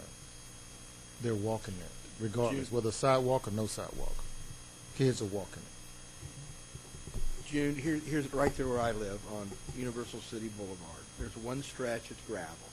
Remember, the parent didn't call you, didn't call me, didn't call Dr. Mackey. Ken's 5, here we were. There's one little stretch about less than 100 yards right there, and all you got to do is cross the street to get to Olympia. So again, I got to say, I'm going to steal paraphrase from Gilbert. We got to mature and say, listen, if we pass this, we got to stick to our guns. We got to stick to our guns. Now what Richard's saying, okay, you're right, Richard, but here's the deal. We make deals like this all the time.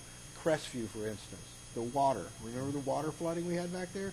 We made a deal with Live Oak, okay, and saved both public entities money. This is a deal where they're putting up $500,000, we're putting up $150,000. This is a deal. Now, Kirby, you're right. Kirby doesn't have a lot of money. Maybe they didn't have the money to put up like this. Well, I don't know, Richard. I'm just saying I don't know what the problem. Well, that's the point. No one ever asked them. Okay. I think if there was one thing to come out of this, us identify places we need sidewalks, go to the public entities where the sidewalks are present, where it's Kirby, Live Oak, Selma, Universal City, and partnership. I mean, we preach partnership all the time, and when we do partner with people, we have great success.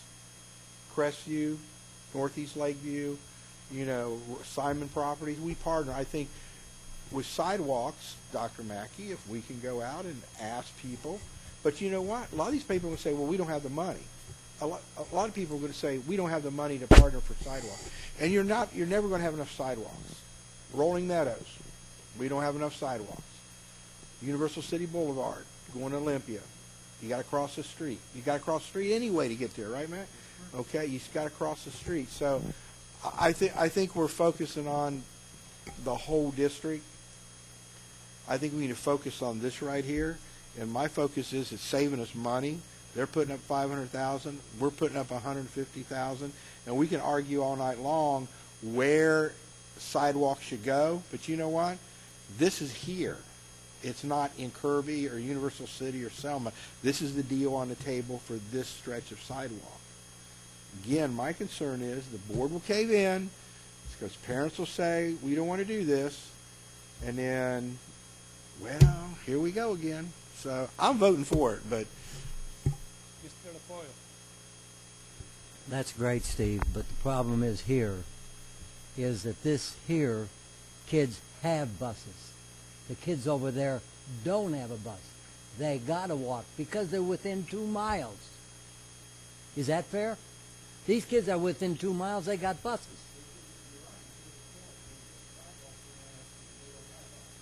Oh, you want to bet?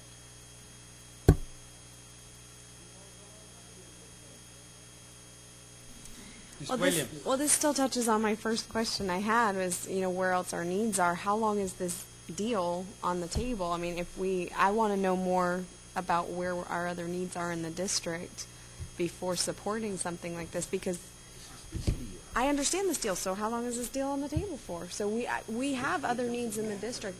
It does, because we have other. Money. It's the county money. But this is a chunk of our money too, and it's out of fund Correct, balance. but this deal is dependent on them putting 500,000 up, us putting 150,000 up to fix a problem. Right, I agree, but So I think they're mutually exclusive. To me, this is mutually exclusive. This is the deal on the table. Right, I understand that. I'm asking, when was this even proposed, because we didn't know, but I mean, Yes, we did. well, I mean, yeah, we do, Well, but, it's been about a year and 3 months. oh, okay. And Okay. then that's when Dr. Mack, well, I can't say anything until Yeah. it's my turn. Sure. Go ahead, Mr. Oh, Well, you that, finished? well, no, that's just my concern. Okay. I can't support it without knowing the whole needs of the district. We have a Okay. healthy fund balance, but it's not enough to be pulling to put sidewalks all over our district right now. So we need to know, and like Richard said, he made a great point. These kids don't have a bus at all down there. So, yeah, that's my 2 cents. Thanks. Mr. Macias. Thanks again, and I know this is important. This is $150,000 that we're going to spend that's really beyond our scope. I mean, when I hear putting sidewalks across the district, I'm thinking, where's that a direct service to our kids? We need to be allocating those resources to college readiness, to work. I mean, that's really what we need to be doing, workforce development, not building sidewalks. That really should be the function of the county or the city. And to support that right now would really send, I think, the wrong message to our taxpayers, that we're going to build sidewalks for you. So I have a problem. Now, let me ask you, Dr. Mackey, these sidewalks, are they within our jurisdiction, our property, or are they county property? It's county property within the Judson jurisdiction. Okay, so The it's kids. within our district, but Yes. it's not really part of our property. So we actually don't even have the legal right to provide sidewalks there. The county has already taken care of it. Yeah, so, I mean, it's, again, we're just putting ourselves out there in more of a situation that we don't need to. All right, thank you. You say there. This is a very challenging item.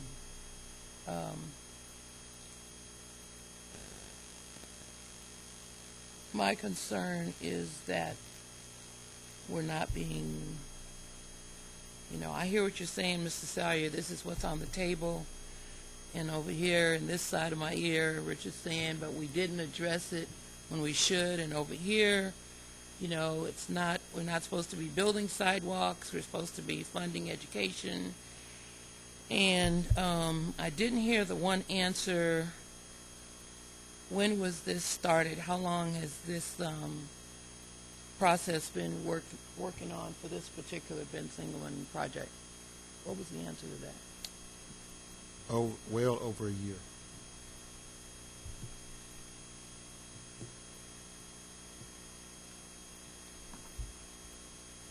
I would,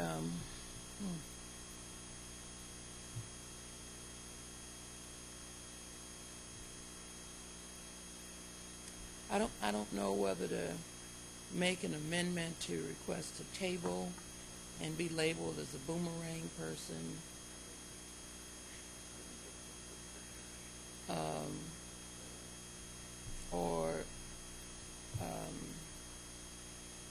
I don't want to be perceived as, even though this is on the table, as Mr. Salyer so aptly put it, I think maybe politically wise, what Gilbert was saying, we should have been maybe a little bit more involved as elected officials in talking to, whether it's Tommy Atkinson or Kirby or wherever the problems are, because we're making an immediate decision, and now we have all these other entities that.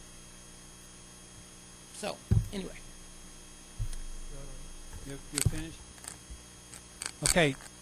I attended the meeting with Dr. Mackey, and at that time, when they said we are ready to move forward because it had been discussed before, and when they said yes, for your district it's going to be 150,000.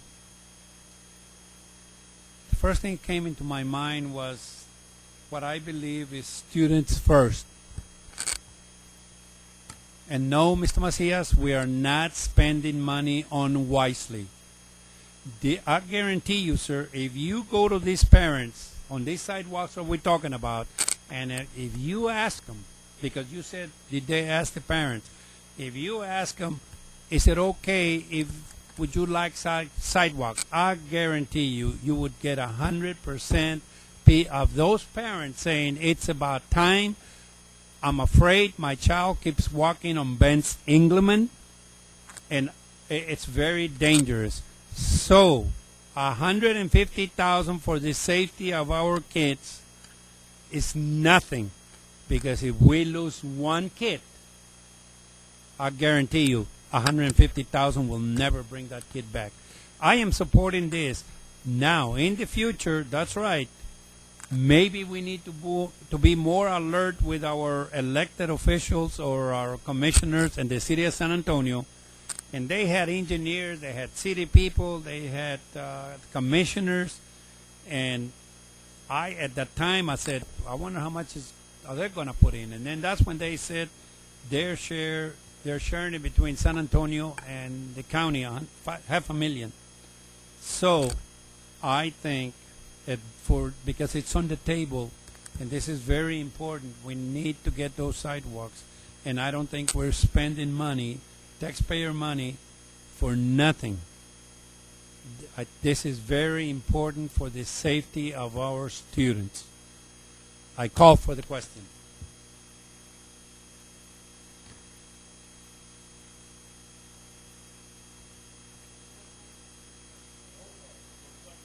Okay, second.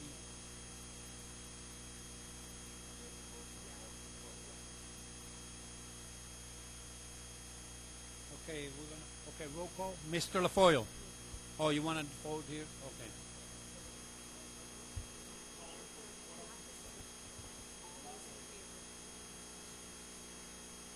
Okay.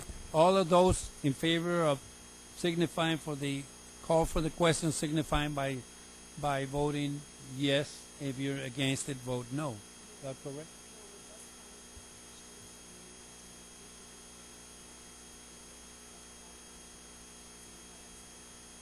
Oh, we can vote here.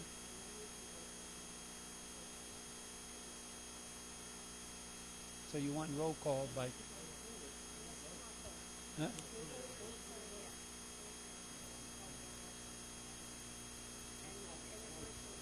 Yeah. Okay. All those in favor of calling for the question signify by saying aye. Aye. Opposed? No. The ayes? It passes. 5-2. Okay, now we're going to vote on the agenda item. Oh, clear.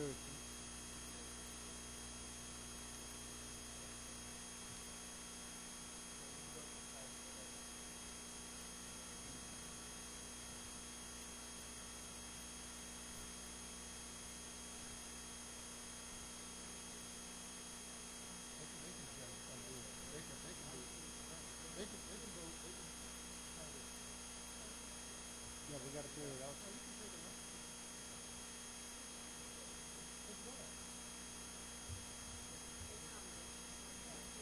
Oh, but it's not blinking. Okay. Vote for the motion.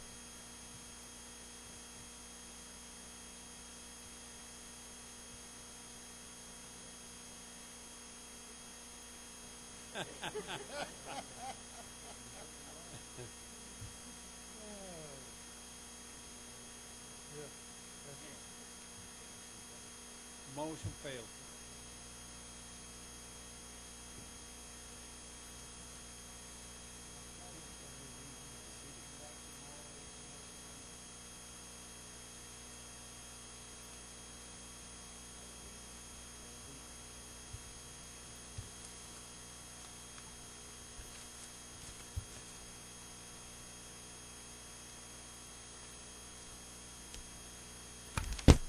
Okay, here we go. B, consider and take possible action regarding approval of an expenditure of funds to be paid to the Bexar County School Board Coalition. Motion by Mr. Wait, Mr. Flores, can I add the language and amend the budget accordingly? Okay. Consider and take possible action regarding approval of an expenditure of funds to be paid to the Bexar County School Board Coalition and amend the budget accordingly. Motion by Ms. Adair, second by Mr. Flores. Discussion. 20,000. I think we should have, Mr. Flores, I think you should, for the record, say what this is. This is from the Bexar County School Board Coalition, of which there's 19 school boards that are members.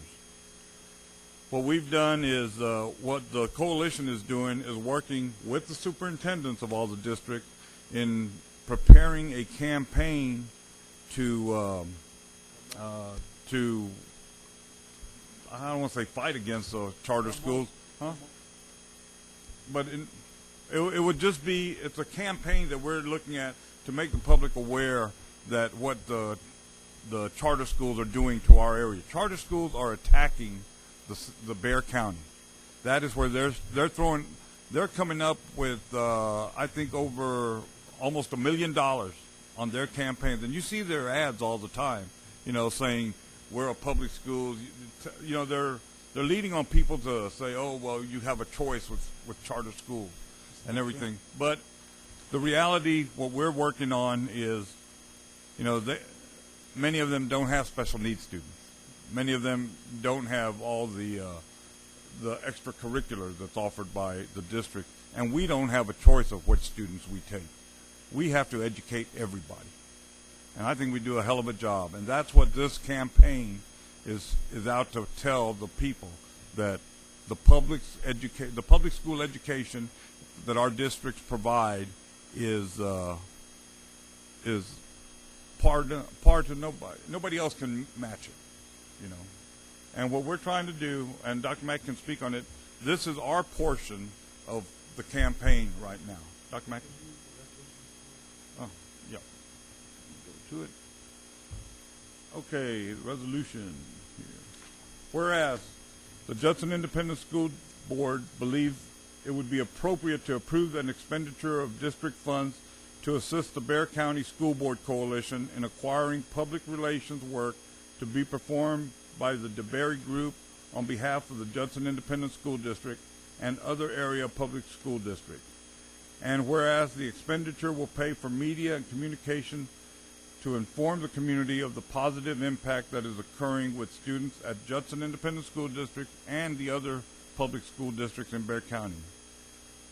Now therefore it be resolved that the Board of Trustees of the Judson Independent School District has determined that there is a legitimate public purpose served by approving an expenditure of district funds to pay the Bexar County School Board Coalition for public relations work performed by the DeBerry Group on behalf of area public school districts that will inform and educate the public as to the mission and impact of public education in Judson Independent School District and Bexar County. That the Board of Trustees has determined that the district will receive value and benefit by informing the public of our mission and positive impact in the lives of students in Judson Independent School District. That reasonably adequate controls are in place to ensure that such benefits will be received by the district, since the work performed will be reviewed by the district to ensure that it serves the intended purpose as reflected in this resolution, and be it further resolved that the Board of Trustees of the Judson Independent School District does hereby authorize the superintendent to pay the Bexar County School Board Coalition the sum of $20,000 for public relations work performed by the DeBerry Group on behalf of area public school districts that reflects the provision of this resolution. We have to vote on it before we adopt it. Right. Okay, any other? Mr. Salinas, I just want to add to what Mr. Flores said, that you and I and Mr. Flores and Mr. Macias has attended sometimes, but we have all been actively participating with the Bexar County School Boards Coalition, and this was a joint effort with all of us, and we feel that the public is not as aware of the difference in public schools and charter schools and private schools. And this is to increase awareness, and so I just want the community to know that this is something that we've all been working on from Judson. And the superintendent has also been working with the superintendents in putting this together. Thank you, ma'am. Okay, we're ready to vote? Okay, all those in favor of the item signify by saying aye. All those opposed likewise. Motion carries. Consider and take action regarding approval of nominations for Bexar County Appraisal District Board of Directors for 2014-2015. And this comes from the Bexar County Appraisal District. As required by Section 6.03E Texas Code, the number of votes to which each taxing unit is entitled in this year's selection process has been calculated. Each taxing unit authorized to vote may nominate by resolution of its governing body one candidate for each position on the Bexar Appraisal District Board of Directors. This means that your governing body may nominate 1 to 5 candidates. Per Section 6.03 Texas Tax Code, the presiding officer of the governing body of the unit shall submit the names of the unit's nominees to the chief appraisal before October the 15th. And Judson ISD, they go according to the appraised tax levy value. Is that correct, sir? Okay, we get 199 votes. So, do I have a motion? Motion by Mr. Macias, second by Ms. Williams. Right, right. Well, don't we have to open it for discussion first?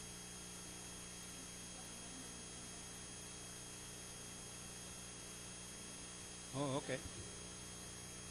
Oh, Ms. Beth nominates Mr. Macias. Are there any other nominations? Right?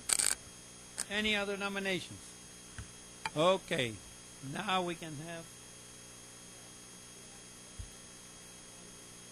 Okay, discuss. And by the way, this is not, the vote will not come in until November or December. Okay. Okay, so Mr. Macias has been nominated. Yes, sir.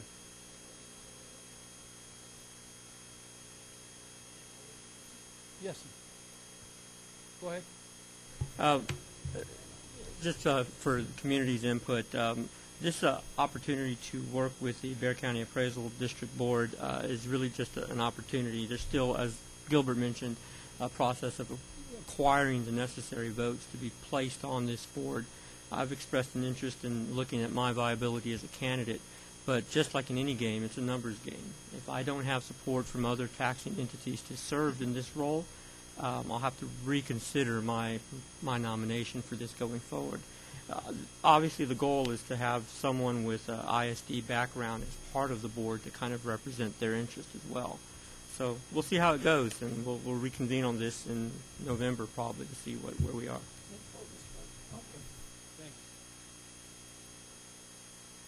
We go ahead and vote? Oh, right. We can just vote, right? Although,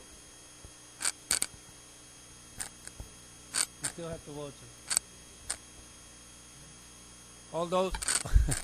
All those in favor of the nomination for Mr. Macias signifying by saying aye. Aye. All those opposed? Motion carries. D, consider and take possible action regarding approving the changes to the job description for the position of Administrator of Federal Programs and Grants. Motion by Ms. Adair. Second by Ms. Williams. Although, discussion. Mr. President. Discussion. Yes, sir. Mr. President, I'm recommending that we change the administrator position to a director position, because this position how many millions of dollars this position, Ms. Bear? Ms. Rowdy, how many $1 million you over? $27 million a year. And we need someone to be over that, completely over that program, handling that much money. So that was it. But isn't that person that, don't we have somebody in charge right now? Yeah, that's Ms. Rowdy. the I person know, that- that's yeah, what I want. yeah. So why do we have to, you said for somebody to be in charge of that? Yes, But she's already in charge of that. Yeah, we have 4 people that's over it in that department. And we want to put someone that's in charge. She's just an administrator in there, but we have 4 other people in that department. Excuse me, if No, we are going to discuss any details or call people's names, we need to go in closed session.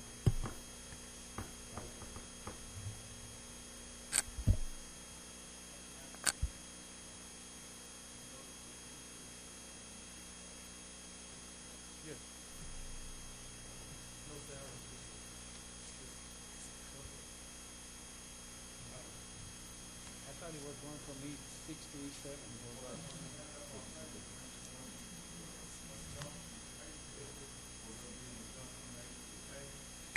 Yes, sir. It will reflect the appropriate placement on pay grade 7 for the years of the experience of the person in the position.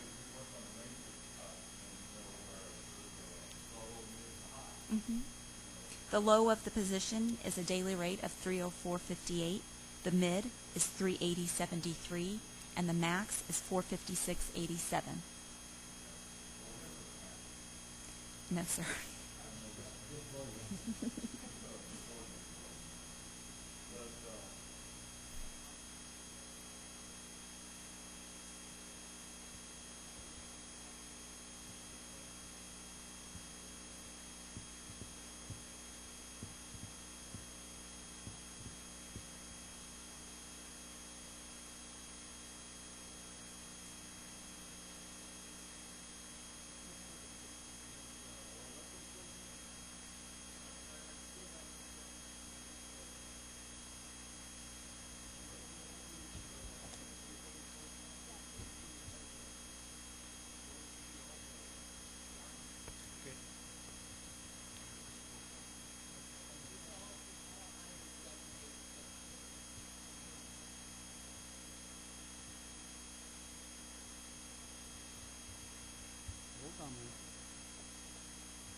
This board will now adjourn into closed session pursuant to the following sections of the Texas Open Meetings Act.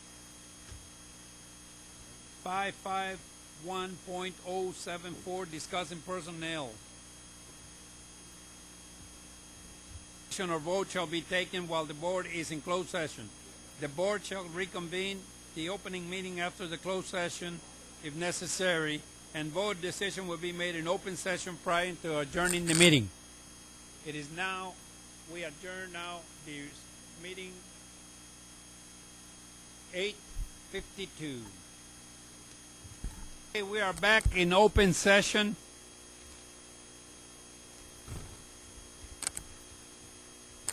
We need to take a vote on item D. Consider and take possible action regarding approval of the changes to the job description of the position of Administrator of Federal Programs and Grants. Do I have a motion? Oh, I'm sorry. Yes, we went. Okay. Okay, we can vote now. All those in favor signify by saying aye. Aye. All those opposed, likewise. Item passes. E. Consider and take possible action regarding approval of personnel report updates, including new hire, resignation, administrative appointments. Motion by Ms. Adair, second by Mr. LaFoyle. All those in favor of the personnel report signify by saying aye. Aye. All those opposed, likewise. Motion carries. This meeting is adjourned. Oh. Oh. Oh, this one's. We are announcing tonight the removal of interim from Brandon Van Vleck, who is the new is the principal of Judson Learning Academy, Donald Stewart, who is the principal of Woodlake Hills Middle School, and Dr. Willie Black, who is the director of Human Resources. Thank you, ma'am. Meeting is adjourned. Yes. Oh, this meeting is adjourned. After who? Mr. Matias?